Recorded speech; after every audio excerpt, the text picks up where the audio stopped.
안녕하세요. 안녕하세요. 잘 지내셨나요? 네. 공부하시면서? 네. 네. 오늘은 191쪽 대위 신청인 것 같은데 맞을까요? 네. 네. 대위 신청.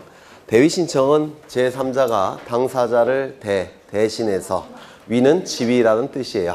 그래서 제3자가 당사자를 대신하는 지위에서 등기를 신청할 때 대위 신청, 대위 신청이라고 얘기합니다. 이 대위 신청은 시험에 잘 나오는데요. 가장 기본적인 것은 채권자 대위 신청이고 채권자 대위 신청뿐만 아니라 다양한 대위 신청이 다 출제가 돼요. 하지만 가장 기본이 되는 것은 채권자 대위 신청이니까 지금은 채권자 대위 신청을 먼저 보고 조금 어려운 것들은 나중에 추가해서 보실 거예요.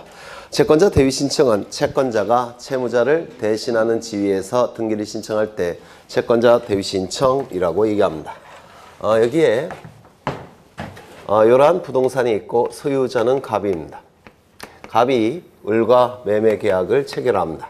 소유권 이전 등기까지 이루어지면 갑이 가진 소유권은 을의 소유권으로 변동이 될 겁니다. 우리 민법 제186조에 의해서 이 등기가 이루어지면 매도인 갑은 소유권을 상실할 테고 따라서 등기만 놓고 형식적으로 판단한다면 갑은 불이익이 발생합니다. 이러한 자를 우리 등기법에서는 뭐라고 불렀습니까? 등기 의무자라고 불러요. 등기가 이루어지면 매수인 을은 소유권을 취득할 테고 따라서 등기만 놓고 형식적으로 판단한다면 매수인은 이익이 발생할 겁니다. 이러한 자를 우리 등기법에서는 등기 권리자라고 부릅니다. 등기 권리자. 이렇게 등기 의무자와 등기 권리자가 등기소에 가서 등기를 공동으로 신청하는 것이 원칙이라고 했습니다. 그런데 이 갑이 등기를 신청하고 싶은데 을은 등기를 받아가지 않더라는 겁니다. 요 을이 등기를 받아가지 않은 이유는 을에게는 이렇게 채권자가 존재해요. A라는 채권자가. 그 말은 요 을은 매수인 을은 A에 대해서 채무자라는 뜻이에요. 그러면 이 채무자는 자신의 채무를 이행기에 자발적으로 이행함이 원칙이겠죠. 변제기에 자신의 채무를 자발적으로 변제하는 게 원칙인데 자신의 채무를 자발적으로 이행하지 않더라는 겁니다. 그러면 채무자가 자신의 채무를 이행하지 않게 되면 채권자는 이 채무를 강제로 집행하겠죠. 이행하도록. 맞아요. 그렇죠. 그래서 이 채권자는 채무자의 재산에 대해서 강제 집행을 통해서 자신의 채권을 변제받고자 할 겁니다. 그런데 이 을이 재산이 없다고 한다면 강제 집행 들어올 수 없겠죠. 그런데 을의 이름으로 등기가 실행이 돼버리면 을은 법적인 소유권을 취득하니까 재산이 존재하게 되죠. 강제 집행 들어오게 될 겁니다. 강제 집행 들어오는 게 두려워서 이 등기를 받아가지 않더라는 겁니다. 그럴 수 있겠죠. 그러면 이때 채권자와 채무자를 비교해보면 우리 법은 누구를 보호해 줘야 되겠습니까? 채권자. 왜요? 자신의 채무를 자발적으로 변제하는 게 당연해요. 그렇죠. 그래서 요 을은 보호받을 가치가 없으니까 요 채권자를 보호할 어떤 제도가 필요하다는 겁니다. 요 채권자를 보호하는 제도가 뭐냐면 요 채무자를 대신하는 지위에서 등기를 신청할 수 있는 방법을 만들어 주겠다는 겁니다. 그러면 채권자가 채무자를 대신하는 지위에서 등기를 하게 되면 을의 이름으로 등기가 되겠죠. 그러면 이제 그 이후에는 강제 집행 들어와서 자신의 채권을 변제받을 수가 있을 겁니다. 맞습니까? 이걸 채권자 대위 신청이라고 하는데 채권자는 채무자를 대신하는 지위에서 등기를 신청한다라는 뜻입니다.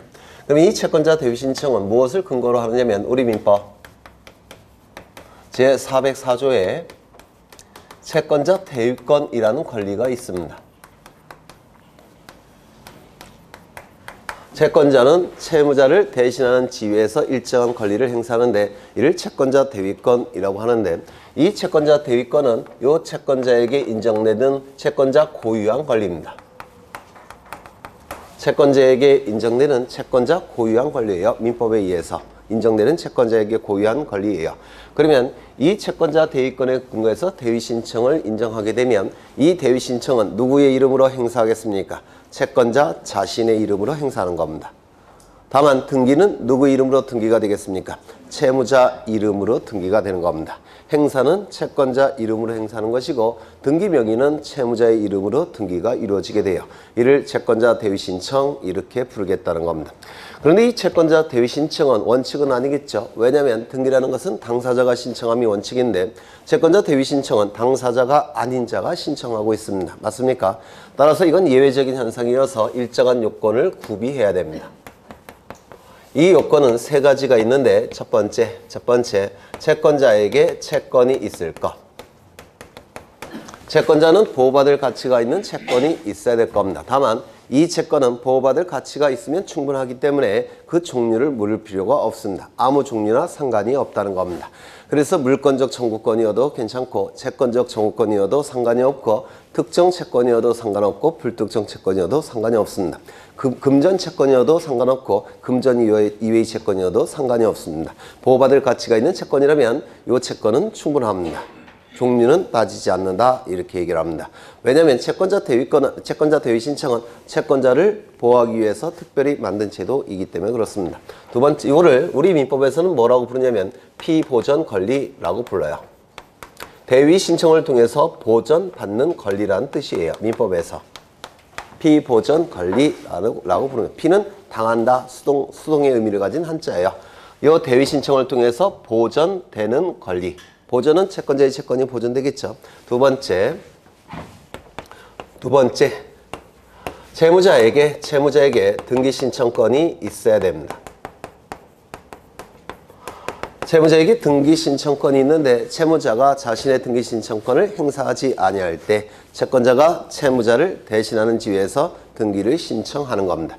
이 등기 신청권은 표지회부에 의해서 이루어지는 등기 신청권도 있을 테고 갑구, 을구에 의해서 이루어지는 등기 신청권도 있겠죠. 그런데 이 등기 신청권도 그 종류를 따지지 않습니다. 채권자에게 이익만 된다면 표지부에서 이루어지는 등기신청권이건 갑불구에서 이루어지는 등기신청권이건 그 종류를 묻지 않는 겁니다. 왜? 채권자를 보호하는 제도이기 때문에 채권자에게 이익만 된다면 아무런 등기신청권이나 상관이 없다는 겁니다. 이 등기신청권을 우리 민법에서는 뭐라고 부르냐면 피대위 권리라고 불러요. 대신하는 지위에서 당하는 권리라는 뜻인데 대위 당하는 권리라는 뜻이에요. 채권자가 요 등기신청권을 대신 신청하고 있죠. 대위 당하는 권리 이렇게 부른다. 민법에서. 그 다음에 세 번째, 이게 좀 개념이 어려울 수가 있는데 이 대위 신청을 통해서 이루어지는 등기는 채무자에게 분리해서는 안 됩니다. 분리해서 안 된다는 얘기는 두 가지를 의미하는데 채무자에게 이익이 된다든지 아니면 중성적인 등기일 걸 요구합니다. 그럼 이 중성적인 등기라는 건 뭐냐면 이익이 되지도 않고 불이익이 되지도 않는다라는 뜻이에요. 이익도 아니고 불이익도 아니고 어떠한 등기가 이익도 아니고 불이익도 아니냐면 표제부 등기가 바로 이익도 되지 않고 불이익이 되지도 않습니다. 왜냐하면 표제부에는 권리에 관한 내용이 기록됩니까? 안 됩니까? 안 되죠. 따라서 표제부 등기는 권리를 상실해서 불이익이 발생하지도 않고 권리를 취득해서 이익이 발생하지도 않습니다. 왜냐하면 표지부에는 권리에 관한 내용이 애당초 기록되지 않으니까. 맞습니까? 그래서 표지부 등기를 중성적인 등기라고 불러요. 아까 요 등기는 표지부 등기여도 상관이 없고 갑불구 등기여도 상관이 없다고 그랬죠. 맞아요. 그래서 표지부 등기도 가능하기 때문에 중성적인 등기도 상관이 없다라고 얘기를 합니다. 그럼 여기서 빠진 게 뭡니까? 불이익이 되는 것이죠. 맞아요. 그래서 분리해서는 안 된다는 얘기가 바로 불이익이 돼서는 안 된다는 뜻이에요. 여기. 그래서 이게 같은 의미예요. 전부 다. 그래서 이 분리는 불이익을 줄임말이죠. 맞아요. 그래서 불이익이 돼서는 안 된다라는 뜻이고 불이익은 보통 누가 갖는 겁니까? 등기 의무자가. 맞아요. 그렇죠. 그래서 이거는 결국은 등기 의무자가 돼서는 안 된다는 뜻이에요.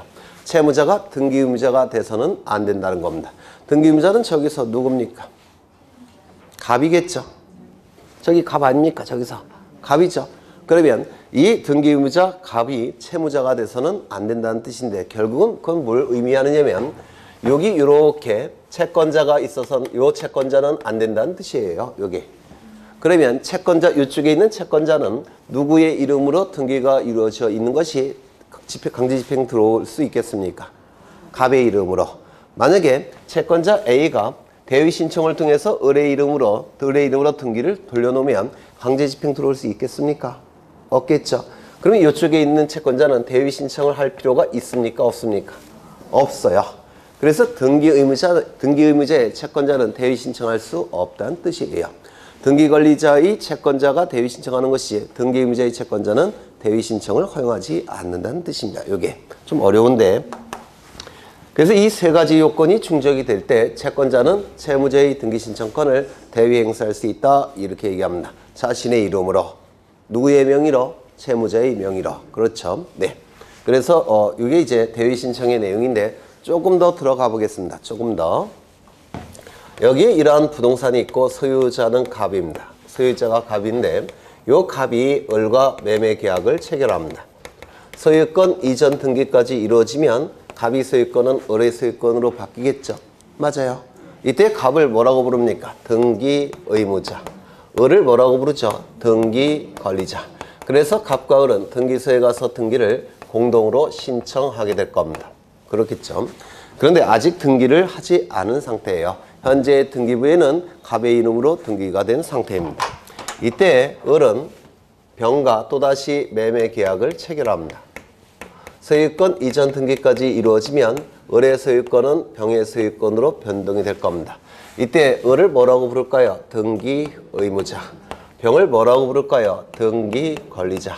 그래서 등기 의무자와 등기 권리자는 등기소에 가서 등기를 공동으로 신청하게 될 겁니다. 현재 병이 소유권을 취득하기 위해서는 갑의 이름의 현재의 등기가 을의 등기로 넘어가야 되고 을의 등기가 병의 등기로 넘어가야지만 병은 소유권을 취득할 겁니다. 맞습니까? 그렇죠. 그런데 현재 등기는 갑의 이름으로 되어 있는 상태예요. 그러면 이때 병은 이 을의 등기 신청권을 대신 신청할 수 있을까요? 없을까요? 갑은 해준다고 하고 있는데 을이 받아가지 않는 상태입니다. 그러면 이 병은 이 채무자의 등기 신청권을 대신 신청할 수 있을까요? 없을까요? 따져보죠. 저 세 가지 요건을 대입해 보겠습니다. 첫 번째, 병은 채권이 있습니까? 있죠. 매매 계약으로 인한 소유권 이전 등기 청구권이 있죠. 그리고 얘는 채무가 있죠. 채권자에게 채권이 있습니다. 두 번째, 채무자는 등기 신청권이 있습니까? 있죠. 그리고 이 등기 신청권을 대위 행사해서 누구의 이름으로 등기를 넘기는 겁니까? 을의 이름으로. 맞아요. 을의 이름으로 등기를 넘기게 될 겁니다. 그러면 이 등기는 채무자 을에게 불리한 등기입니까? 아니에요. 이익이 되는 등기죠. 채무자가 등기 권리자가 되니까 이익이 되죠. 그러면 대위 신청할 수 있습니까? 없습니까? 있게 될 겁니다. 대위 신청을 통해서 누구의 이름으로 등기를 돌려놓습니까? 을의 이름으로. 그렇죠. 그러면 이 등기 신청이 신권 행사에서 을의 이름으로 등기가 넘어갔으면 이제 병은 을과 또다시 등기 신청하겠죠. 맞아요. 이 등기는 누구의 이름으로 하는 등기입니까? 병의 이름으로 하는 등기죠. 그렇다면 요 대위 신청과 그 다음에 병의 요 등기 신청은 반드시 동시에 신청할 필요가 있을까요? 없을까요? 없죠. 이걸 먼저 해서 을의 이름으로 등기를 넘긴 다음에 그 다음에 자신의 이름으로 등기 돌려놓으면 되겠죠. 두 개의 등기는 동시에 신청할 필요는 없습니다. 동시에 신청한다면 등기관은 좋을 거예요. 왜? 두 번 해야 될 일을 한 번 하니까. 하지만 반드시 동시에 신청할 필요는 없다 이렇게 얘기를 합니다. 그래서 채권자는 채무자의 등기 신청의 대위 신청과 자신의 이름의 등기 신청을 동시에 신청할 필요는 없다라고 얘기합니다. 요거 이해가 되실까요? 그렇죠. 자주 출제되는 지문이에요. 이때 병은 또 한 번 정과 매매 계약을 체결합니다. 소유권 이전 등기까지 이루어지면 병의 소유권은 정의 소유권으로 바뀌게 될 겁니다. 이때 요 정은 요 채무자의 요 대위 신청을 또 한 번 대위 신청할 수 있느냐, 또 한 번 대위 신청할 수 있느냐 이렇게 대위 신청을 또 한 번 대위 신청할 수 있느냐 이를 이중의 대위 신청이라고 불러요. 이중의 대위 신청 할 수 있는지 따져보죠. 첫 번째, 정황에게 채권이 있습니까? 그렇죠. 매매 개혁으로 인한 소유권 이전 등기 청구권이라는 채권이 있죠. 그 다음에 채무자에게 등기 신청권이 있습니까? 없어요. 대위 신청권도 등기 신청권의 종류예요. 등기 신청권의 종류는 묻지 않는다고 했죠. 그래서 대위 신청권도 이게 등기 신청권의 일종입니다. 그리고 이 등기를 신청해서 누구의 이름으로 돌려놓는 거냐면 요 을의 이름으로 돌려놓는 거예요. 요거를 대신 신청하는 거니까. 그러면 요 을의 이름으로 등기가 이루어지는 것은 채무자 병에게 불리한 등기입니까? 불리한 등기는 아니죠. 따라서 대위 신청을 또 한 번 대위 신청할 수 있을까요? 없을까요? 있습니다. 이를 이중의 대위 신청이라고 불러요. 채권자도 요 채권자의 대위 신청을 또 한 번 대위 신청할 수 있다는 건데 이중의 대위 신청이라고 부릅니다. 되셨을까요? 네. 그래서 이중의 대위 신청도 인정이 돼요. 그러면 교재를 보시면 191쪽에 채권자 대위 신청이 나와 있는데 채권자가 채무자를 대신하는 지위에서 등기를 신청한다라는 뜻이에요. 채권자가 채무자를 대신하는 지위에서 등기를 신청한다는 뜻입니다. 그렇다면 채무자의 등기 신청이 공동 신청이라면 채권자도 채무자를 대신하는 지위에서 등기 신청하는 거니까 공동 신청 되는 겁니까? 요거 잘 따져보세요. 채무자의 등기 신청이 공동 신청이라면 채권자의 대위 신청도 공동 신청입니까? 여기서 보시면 원래는 이렇게 공동으로 신청하는 등기죠. 그러면 이때 채권자가 채무자의 등기 신청을 대위 신청할 때 이것도 공동 신청해야 되겠습니까? 아니에요. 여기서 보시면 원래 갑과 을이 등기를 공동으로 신청하는 거죠. 근데 채권자는 채무자의 등기 신청을 대위 신청하는 거니까 채무자를 대신해서 등기 신청하는 거니까 이게 공동 신청이라고 한다면 이 채권자 대위 신청도 이렇게 공동으로 해야 되지 않을까요? 그렇지 않을까요? 네. 채무자의 등기 신청이 공동 신청이라고 한다면 채권자 대위 신청도 공동 신청이 돼요. 여기에 이러한 부동산이 여기에 이렇게 토지가 있습니다. 토지가 한 필지 토지가 있는데 갑이 토지 소유자예요. 갑이 을과 이 토지의 일부에 대해서 한 필지 토지 일부에 대해서 매매 계약을 체결을 하더라는 겁니다. 한 필지 일부에 대해서 매매 계약을 체결합니다. 그럼 일부에 관한 매매 계약은 우리 민법에 의해서 유효입니까? 무효입니까? 유효해요.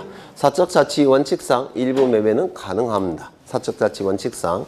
그렇다면 일부에 대한 소유권 이전 등기까지 이루어지면 갑의 소유권은 을의 소유권으로 바뀝니까? 요 일부에 대해서.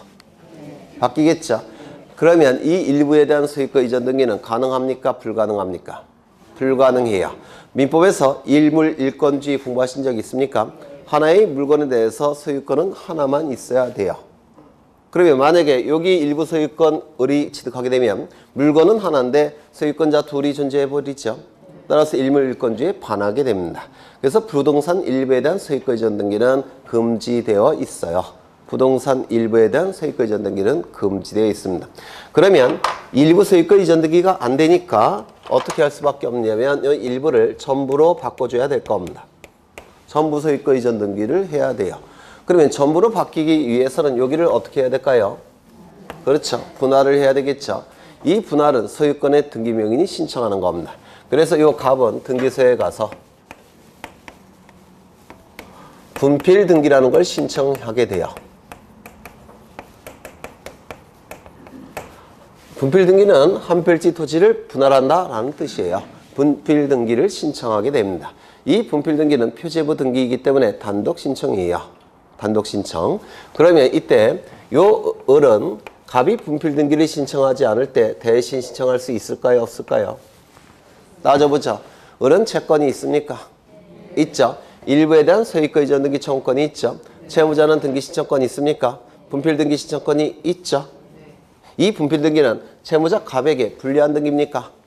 표제부 등기는 중성적인 등기라고 했어요. 불리하지는 않습니다. 그러면 대위 신청할 수 있습니까? 있습니다. 세 개의 요건이 충족이 돼요. 그러면 이때 이 분필 등기는 표제부 등기니까 갑이 단독 신청하는 등기였죠. 그러면 채권자도 이걸 대위 신청할 때 어떻게 하는 겁니까? 단독 신청하는 거예요. 그래서 이 채권자 대위 신청은 채권자는 채무자를 대신하는 지위에서 등기를 신청하는 거니까 채무자가 등기 신청할 때 공동 신청이면 채권자도 공동 신청하는 것이고 채무자가 등기 신청할 때 단독 신청이라고 한다면 채권자도 단독 신청하는 겁니다. 맞습니까? 네. 그것도 좀 기억해 두셔야 돼요. 그러면 거기 의의를 다시 보시면 첫째 줄에 채권자 자신의 이름으로 행사하여 채무자 명의의 등기를 신청한다 이렇게 돼 있죠. 채권자에게 인정되는 채권자 고유한 권리이기 때문에 채권자 자신의 이름으로 행사합니다. 다만 등기 명의는 누구 명의로 돌리는 겁니까? 채무자의 이름으로. 맞죠? 그 다음에 여기서 보시면 지난 시간에 한 건데 우리 민법에 의해서 민법 제404조에 근거해서 이 채권자에게 이 권리가 인정이 되죠. 민법에 의해서 민법을 근거로 해서 인정하기 때문에 요 A를 뭐라고 부르냐면 실제법상 등기권리자라고 불러요. 민법에 근거해서 인정되고 있기 때문에 실제법상 등기권리자예요. A는. 그 다음에 등기 명의는 누구 명의로 됩니까? 을의 명의로 되고 있죠. 그래서 을이 절차법상 등기권리자가 돼버립니다. 그래서 채권자 A는 실제법상 등기권리자. 그 다음에 채무자 을은 절차법상 등기권리자. 그래서 이때는 채권자 대위 신청은 실제법상의 등기권리자와 절차법상의 등기권리자가 일치하지 않는 경우에 해당이 돼요. 요게. 그 다음에 거기 요건이 나와 있는데 채권자가 채권이 있을 것. 이 채권은 그 종류를 묻지 않는다고 했죠. 아무 채권이나 상관이 없다라고 했습니다. 따라서 채권적 청구권이건 물권적 청구권이건 특정 채권이건 불특정 채권이건 금전 채권이건 금전 이외의 채권이건 종류를 묻지 않는다고 했죠.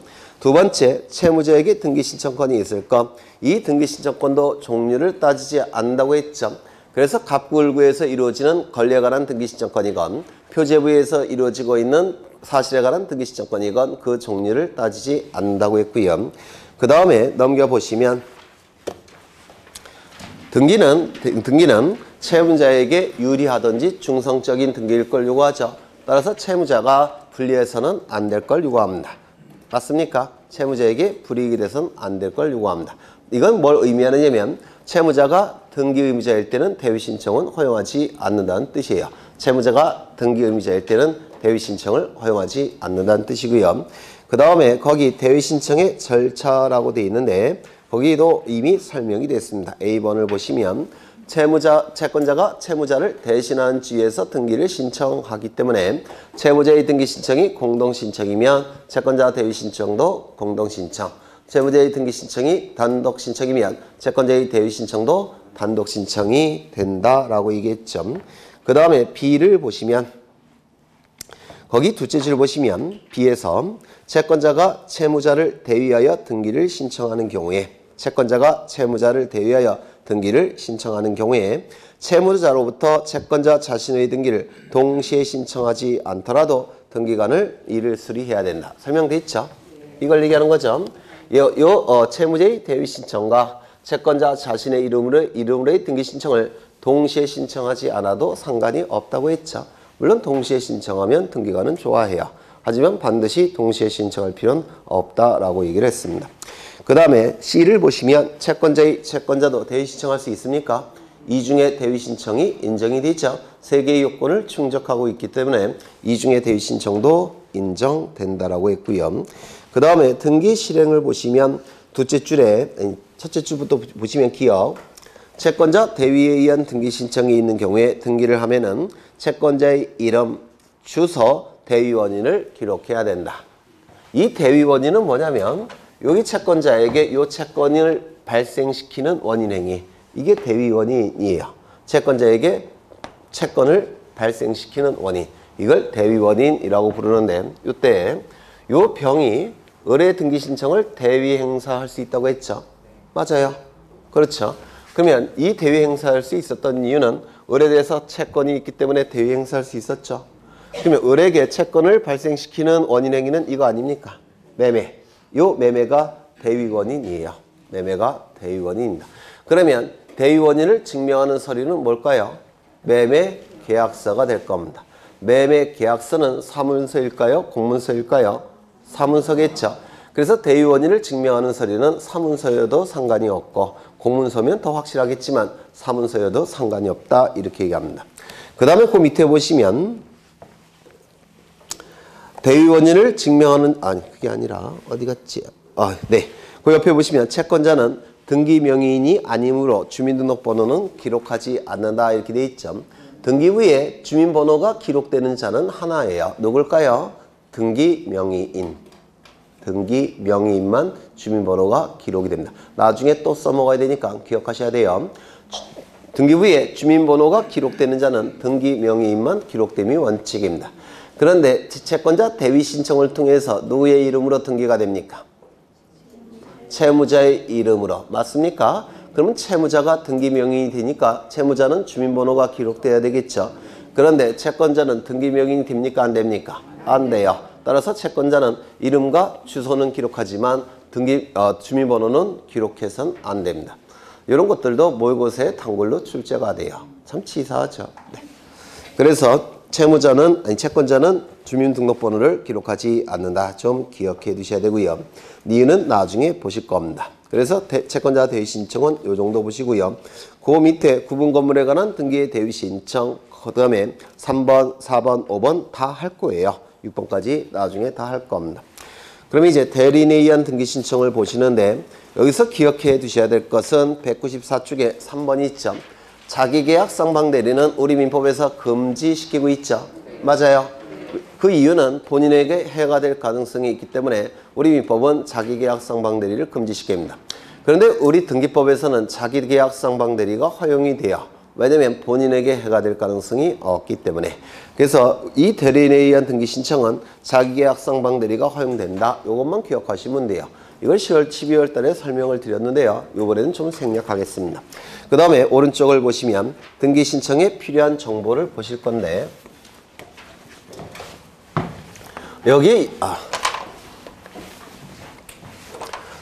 이러한 부동산이 있고 소유자는 갑입니다. 갑이 을과 매매 계약을 체결합니다. 이 안에 뭐가 있다고 했습니까? 물권행위. 그렇죠. 이 안에 물권행위가 있어요. 그리고 소유권 이전 등기까지 이루어지면 갑이 가진 소유권은 우리 소유권으로 변동이 될 겁니다. 우리 민법 186조에 의해서. 이때 이 등기가 이루어지면 갑은 소유권 상실합니까? 매도인 갑은 소유권 상실하겠죠. 따라서 등기만 놓고 형식적으로 판단한다면 매도인 갑은 불이익이 발생한다고 했습니다. 이러한 자를 우리 등기법에서는 등기의무자라고 불렀습니다. 이 등기가 이루어지면 매수인 을은 소유권을 취득하겠죠. 따라서 등기만 놓고 형식적으로 판단한다면 매수인 을은 이익이 발생합니다. 이러한 자를 우리 등기법에서는 등기권리자라고 불렀어요. 이 등기의무자와 등기권리자는 등기소에 가서 등기를 공동으로 신청함이 원칙이라고 했습니다.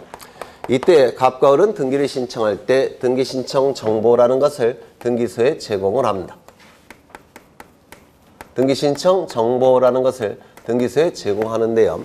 등기를 신청하는 방법은 두 가지가 있다고 했죠. 방문 신청, 전자 신청. 기억나십니까? 그렇죠. 방문 신청할 때는 서면형, 신청서라는 종이 형태로 등기소에 제출이 될 테고요. 전자신청의 경우에는 컴퓨터 파일 형태로 등기소에 제공이 될 겁니다. 맞습니까? 이 신청 정보가 등기소에 제공이 되면 이 신청 정보의 내용을 확인한 다음에 등기관은 등기부에 옮겨 적습니다. 등기부에 옮겨 적게 되는데요. 이를 등기 기록이라고 부릅니다. 이를 등기를 실행한다 이렇게 얘기를 하게 돼요. 그래서 등기관의 역할은 등기소에 제공된 신청 정보를 보고서 등기부에 옮겨 적는 겁니다. 이를 등기를 실행한다라고 얘기를 해요. 그러면 등기 기록에 옮겨 적겠다면 이제 이 등기부를 통해서 그 내용은 공시까지 이루어지게 될 겁니다. 맞습니까? 그러면 이 등기 기록을 통해서 공시되는 내용은 정확한 내용이 공시가 돼야 될 겁니다. 맞아요. 정확한 내용이 공시가 돼야 될 겁니다. 그러면 등기부에 정확한 내용이 공시되기 위해서는 당연히 여기의 내용도 정확해야 됩니다. 등기관의 역할은 뭐냐면 신청 정보에 있는 내용을 등기부에 옮겨 적는 거예요. 따라서 등기부에 정확한 내용이 공시되기 위해서는 신청 정보에도 아주 정확한 내용이 들어가 있어야 돼요. 이게 틀린데 이걸 옳게 기록할 수는 없겠죠. 그렇죠. 따라서 신청 정보의 내용을 등기관이 먼저 확인을 해야 됩니다. 그러면 신청 정보의 내용을 확인할 수 있는 자료가 필요할 텐데 그 자료는 갑과 을이 등기를 신청할 때 같이 첨부해서 제공을 해야 돼요. 갑과 을이. 이걸 뭐라고 부르냐면 갑과 을이 신청 정보에 첨부하는 정보 이렇게 얘기합니다. 첨부 정보라고 불러요. 그래서 갑과 을은 등기를 신청할 때 신청 정보도 등기소에 제공하지만 신청 정보의 내용을 등기관이 확인하기 위한 자료도 같이 제공을 해야 됩니다. 이를 첨부정보, 청부정보라고 불러요. 인감증명 또는 뭐 주소증명정보 뭐 이런 것들을 얘기합니다. 그러면 이 첨부정보와 신청정보가 등기소에 제공이 되면 등기관은 첨부된 정보를 가지고 신청정보의 내용을 확인한 다음에 확인이 되면 이쪽에 옮겨 적는 겁니다. 그걸 등기를 실행한다 라고 얘기를 해요. 그러면 이쪽에 등기관이 옮겨 적은 다음에 제대로 옮겨 적었는지 다시 한번 확인해야 되겠죠? 맞아요. 요것을 가지고 신청 정보의 내용을 확인한 다음에 이걸 가지고 이쪽에 옮겨 적는 겁니다. 이걸 등기를 실행한다 라고 불러요. 그러면 이쪽에 옮겨 적었다면 제대로 옮겨 적었는지 등기관은 확인을 해봐야 되겠죠? 제대로 옮겨 적었는지 확인하는 걸 뭐라고 부르냐면 교합 처리를 한다 이렇게 얘기합니다. 교합 처리. 이 교합 처리는 신청 정보의 내용을 등기부에 옮겨 적은 다음에 두 개를 비교해 봐서 정교하게 합치되는지 여부를 따져보는 거. 교합 처리한다 라고 불러요. 정교하게 합치되는지 여부를 따져보는 거. 이렇게 특이한 용어들은 다 누가 만든 걸까요? 못된 일본 놈들이 만든 거예요. 일제시대 때. 요게. 네. 그러면 여기서 첨부된 정보를 가지고 신청 정보의 내용을 확인하는 것을 뭐라고 부르냐면 형식적 심사 이렇게 얘기를 합니다. 형식적 심사. 그래서 만약에 이 첨부된 정보를 가지고 신청 정보의 내용이 확인이 안 되는 경우도 있죠. 확인이 안 될 때는 이때는 등기관은 각하를 하는 겁니다. 확인하기 위해서 추가적인 정보를 요구할 수도 없어요. 또한 갑과 을을 불러서 신문할 수도 없습니다. 단지 첨부된 정보만을 가지고 등기 신청 정보의 내용을 확인만 할 수가 있기 때문에 이는 형식적으로 심사한다 라고 부른다. 추가 정보를 요구할 수도 없고 갑과 을을 소환해서 신문할 수도 없어요. 등기관의 역할은 첨부된 정보만을 가지고 신청 정보의 내용만을 확인하기 때문에 형식적으로 심사한다 라고 얘기합니다. 그래서 실질적 심사는 허용이 안 됩니다. 되셨을까요? 그리고 이렇게 형식적으로 심사하는 기준이 있을 텐데 이 기준은 우리 부동산 등기법 제29조에 각하 사유라는 타이틀로 규정이 되어 있습니다. 그래서 이 각하 사유에 해당이 되면 등기관은 각하 결정이라는 걸 하게 됩니다. 이 각하 결정이라는 것은 거부 결정을 얘기해요. 등기를 갑과 을이 요구했는데 거기에 대한 거부 결정, 이를 각하 결정이라고 부릅니다. 그러면 이것도 요즘 말로 바꾸면 뭐가 되겠습니까? 거부 사유 이렇게 얘기할 겁니다. 이건 다 이상한 용어는 다 일본 애들이 만든 거예요. 일제시대 때. 각 무릎 각자, 하 아래 하자. 신청서를 무릎 밑으로 던져버린다 라는 뜻입니다. 각하가. 못돼 처먹었죠 일본 애들이 건방지게. 네, 무릎 밑으로 던져버린다 라는 뜻이에요. 요 각하라는 말이. 무릎 각자와 아래 하자를 써요. 요게. 그러면 이제 29조에 각하 사유가 규정이 되어 있는데 이 각하 사유는 11가지가 규정이 되어 있어요. 제1호, 제2호, 제3호, 그리고 쭉쭉쭉 가서 제11호까지 규정이 되어 있습니다. 그러면 제1호는 뭐냐면 관할을 위반한 경우. 기억나십니까? 기억나시죠? 제2호는 뭘까요? 등기신청 사건이 등기할 것이 아닌 경우.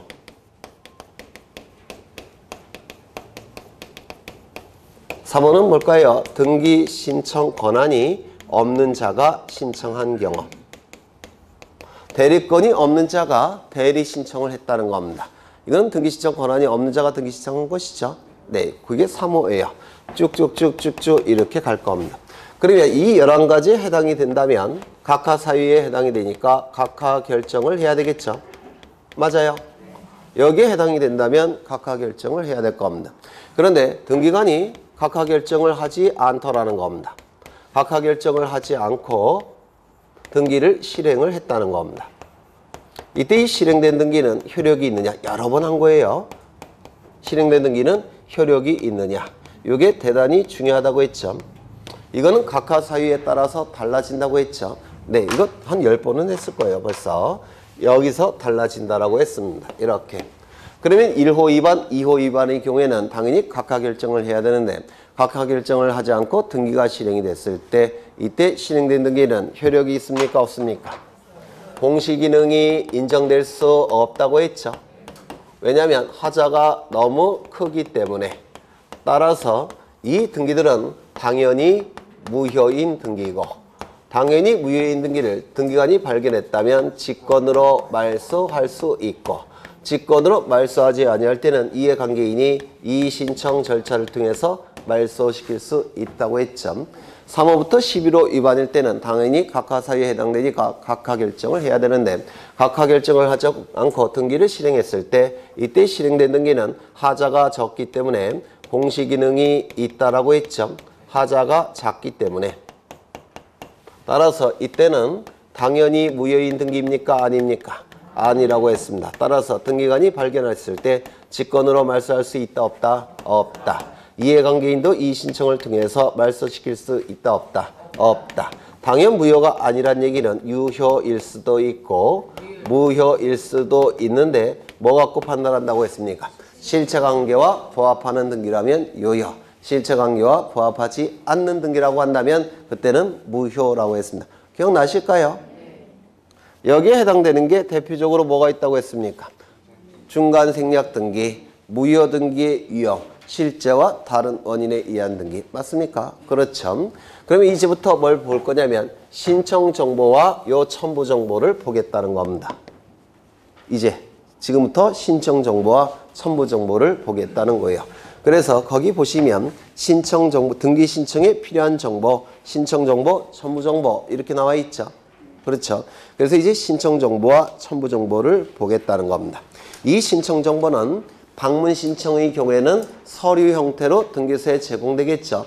전자 신청의 경우에는 컴퓨터 파일 형태로 등기소에 제공이 될 겁니다. 맞습니까? 그렇죠. 거기 신청 정보의 기록 방법 나와 있는데 원칙에 동글뱅이 1번에 등기 신청은 한 건당, 등기 신청 사건 한 건당 한 개의 부동산에 관한 신청 정보를 등기소에 제공하는 방법으로 한다. 이를 뭐라고 부르냐면 1. 등기 신청 사건 1. 신청 정보의 원칙이라고 부릅니다. 1. 등기 신청 사건 1. 신청 정보의 원칙 1. 사건 1. 신청 정보의 원칙이라고 불러요.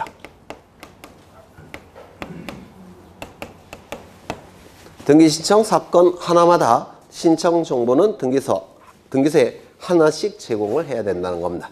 1을 등기 신청 사건 1 신청 정보의 원칙이라고 부르고요. 그 다음에 거기 셋째 줄 보시면 기명 날인하거나 서명해야 된다 이렇게 돼 있죠. 맞아요. 그렇죠. 그래서 방문 신청의 경우는 종이 형태로 등기소에 제출된다고 했죠. 종이 형태니까 도장을 찍을 수도 있고 사인할 수도 있죠. 그런데 이름 쓰고 도장 찍는 것과 사인하는 것은 두 개 동시에 하는 겁니까? 둘 중에 하나 선택하면 됩니까? 네? 선택이에요? 둘 다 해야 돼요? 선택하는 것이죠.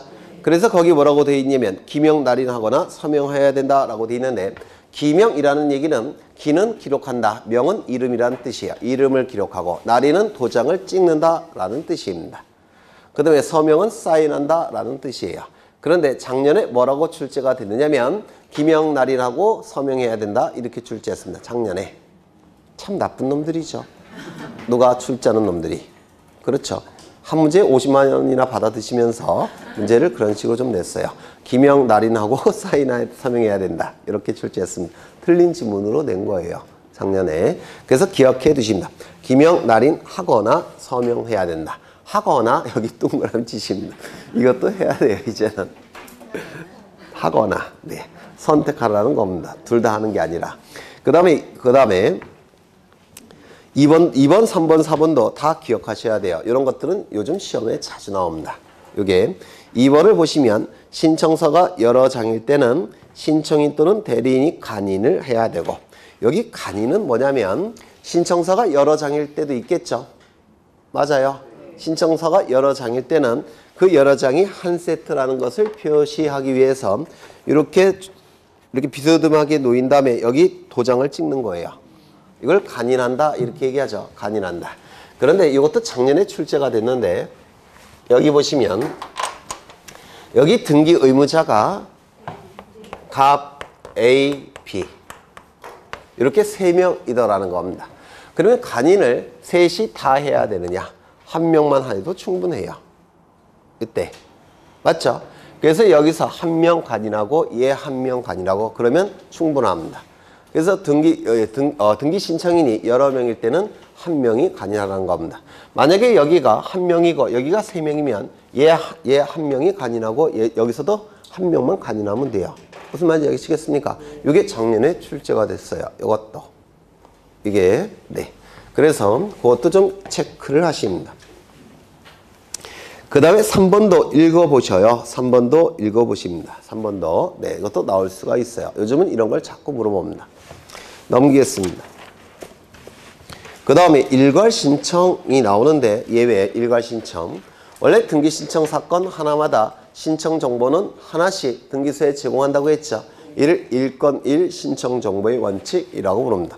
그런데 예외적으로 여러 개의 등기 신청 사건인데 하나의 신청 정보를 등기소에 제공하는 경우가 있어요. 여러 개의 등기 신청 사건인데 하나의 신청 정보로 일괄하여 신청한다고 해서 일괄 신청이라고 부릅니다. 여러 개의 등기 신청 사건이지만 이 여러 개의 등기 신청 사건이 하나의 거래로 인정이 될 때는 하나의 신청 정보로 일괄해서 신청할 수가 있는데 이를 일괄 신청이라고 불러요. 이 일괄 신청 좀 보겠습니다.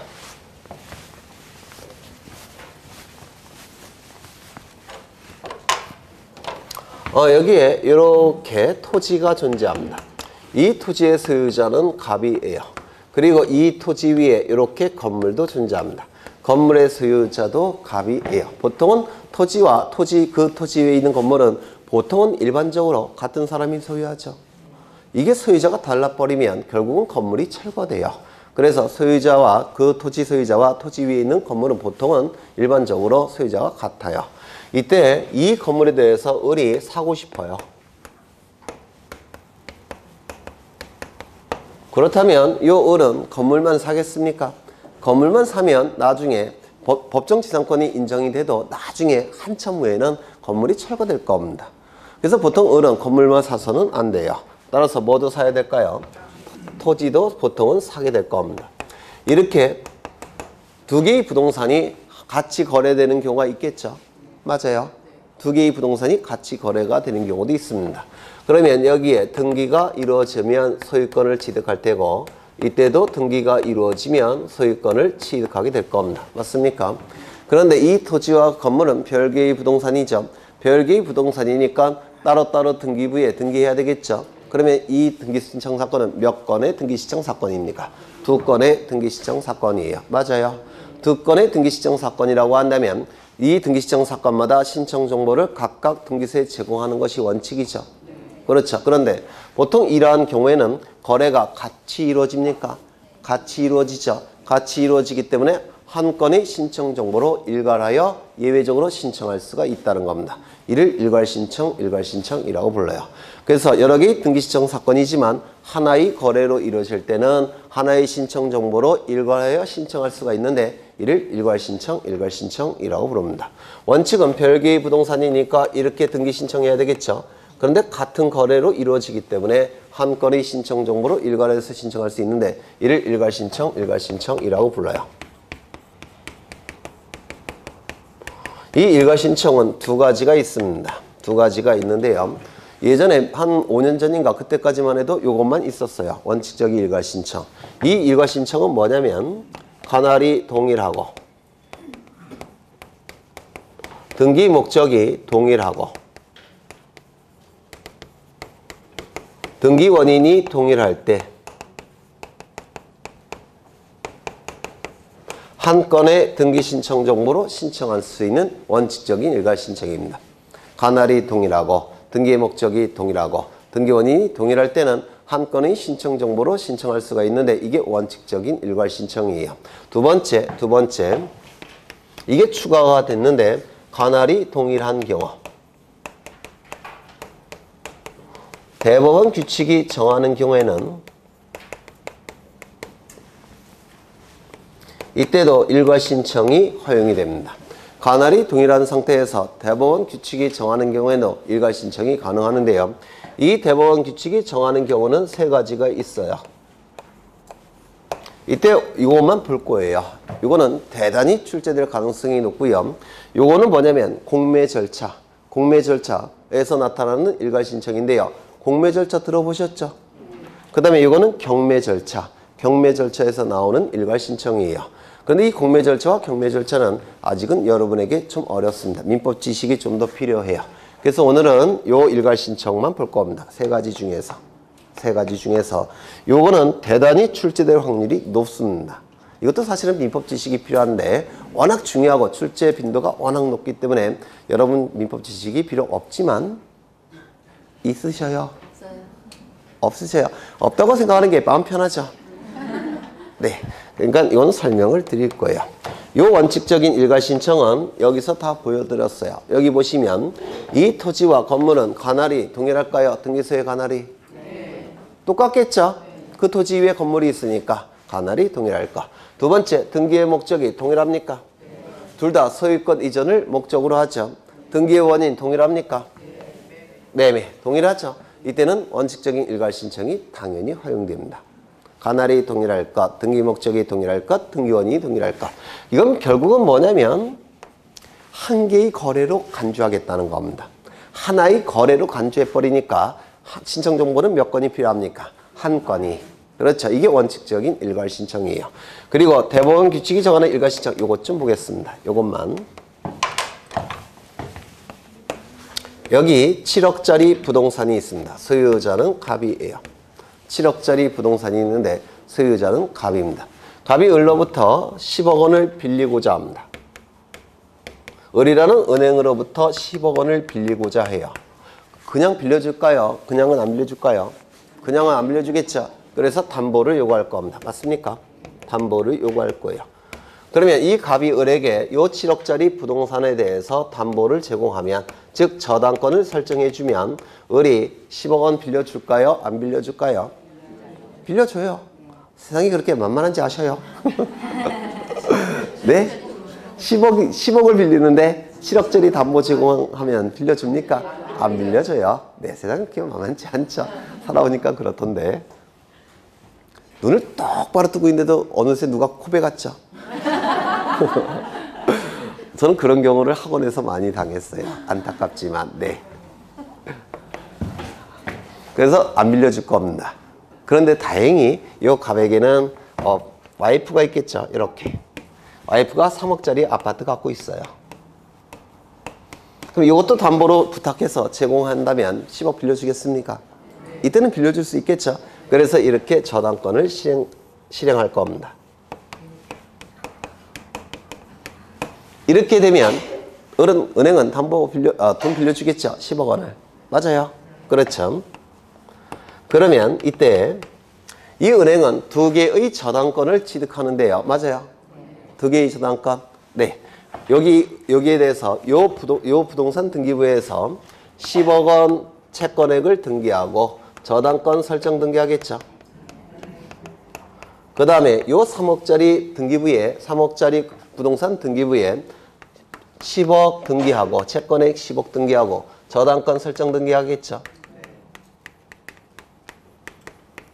이렇게 등기할 겁니다. 그렇겠죠. 이걸 뭐라고 얘기할까요? 공동저당.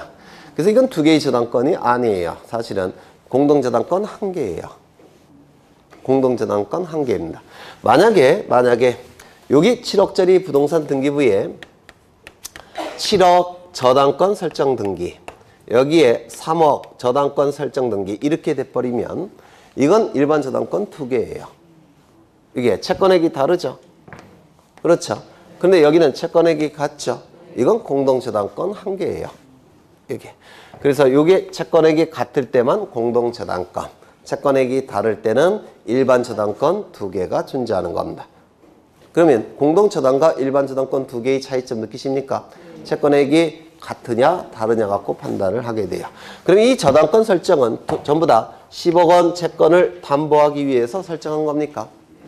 10억 원 채권을 담보하기 위해서 저당권 설정 등기가 이루어졌으니까 이거는 요것에 의해서 엮여 있는 겁니다. 두 개가. 맞아요. 그래서 10억 채권과 여기와 관련된 거라서 이때는 요 두 개의 등기는 한 건의 신청 정보로 신청할 수가 있다는 겁니다. 요 두 개의 등기는 한 건의 신청 정보로 신청할 수 있다는 겁니다. 이게 가장 중요한 일괄 신청이에요. 요게. 그래서 동일한 채권을 담보하기 위해서 소유자가 서로 다른 두 개의 이상의 부동산의 저당권 설정 등기를 할 때는 이때는 한 건의 신청 정보로 신청할 수가 있는데 요게 시험에 잘 나오는 일괄 신청입니다. 요게. 그러면 요거는 어떨까요? 7억 저당권, 3억 저당권. 이거 일괄 신청 되겠습니까? 안 될까요? 그거는 여기에 해당될 수가 있어요. 관할만 동일하다면. 맞아요. 관할이 동일하고 등기 목적 동일합니까? 저당권 설정, 저당권 설정. 동일하죠. 그 다음에 등기원이 동일합니까? 저당권 설정 계약, 저당권 설정 계약. 그래서 여기 7억, 3억, 아니 7억 저당권 설정, 3억 저당권 설정. 그러면 여기에 해당되면 당연히 이것도 일괄 신청이 될 겁니다. 맞아요. 여기에는 해당되지 않겠지만.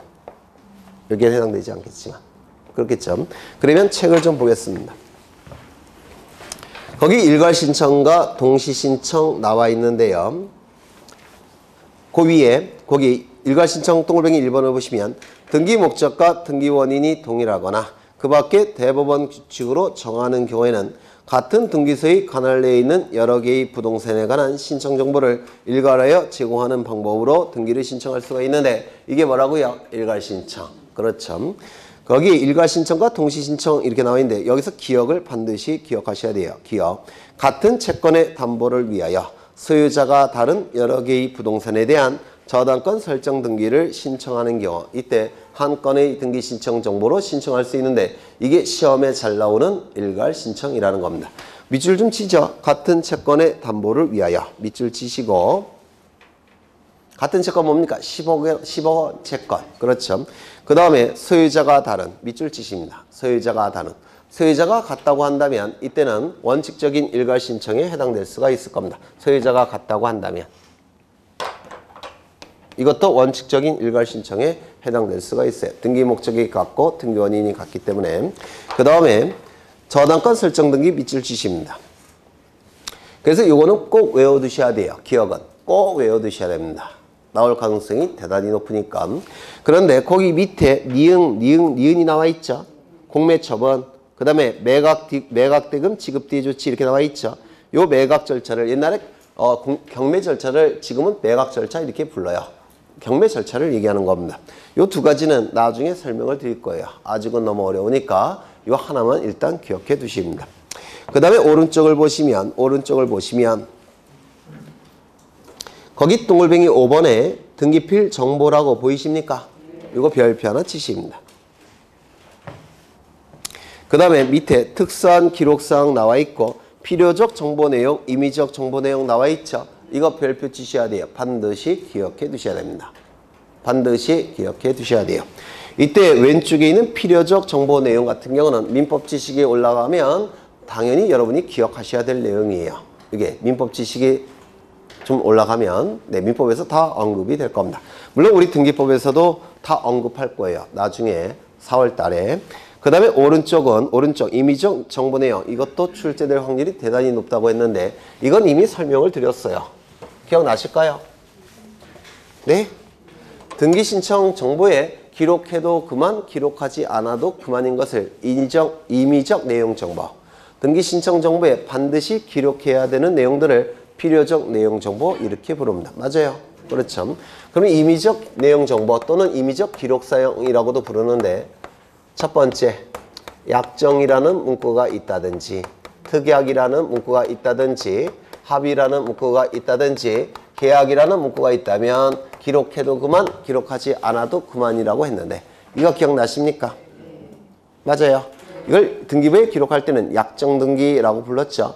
이 약정 사항이 등기부에 기록되기 위해서는 반드시 근거 규정이 있어야 된다고 했죠. 그리고 등기부에 기록할 때는 항상 무슨 등기 한다고 했습니까? 부기등기 한다라고 했습니다. 두 번째, 기간의 의미가 있는 것은 다 임의적 기록상이라고 했죠. 작년에도 출제가 됐어요. 기간의 의미가 있는 건 다 임의적 기록상, 임의적 내용 정보. 뭐가 있습니까? 시기, 종기, 존속기간, 변제기 이런 건 전부 다 기간의 의미가 있기 때문에 임의적 기록상, 임의적 내용 정보라고 불렀습니다. 세 번째 뭐가 있었죠? 돈의 의미가 있는 것은 원칙적으로 임의적 내용 정보, 임의적 기록상이라고 했죠. 위약금, 손해배상금, 이자, 지료, 보증금 전부 다 임의적 기록상이라고 했습니다. 기억나실까요? 근데 돈의 의미가 있지만 필요적 기록상 세 가지는 꼭 암기해 달라고 했죠. 첫 번째, 전세권 등기에 있어서 전세금. 기억나실까요? 두 번째, 임차권 등기에 있어서 차익. 세 번째, 환매 등기에 있어서 환매대금.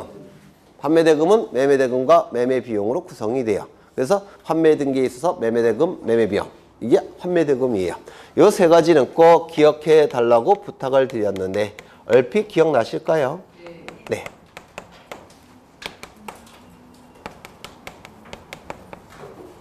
이게 기억나시면 그 표에 있는 오른쪽 내용은 따로 암기 안 하셔도 돼요. 다 요거 갖고 해결이 됩니다. 거기 보시면 아실 거예요. 네. 그래서 별표 치시고요. 왼쪽은 뒤에서 차근차근 보실 겁니다. 그 다음에 이제 등기필 정보를 보실 건데 이건 좀 쉬었다가 하죠. 네, 쉬었다 하겠습니다.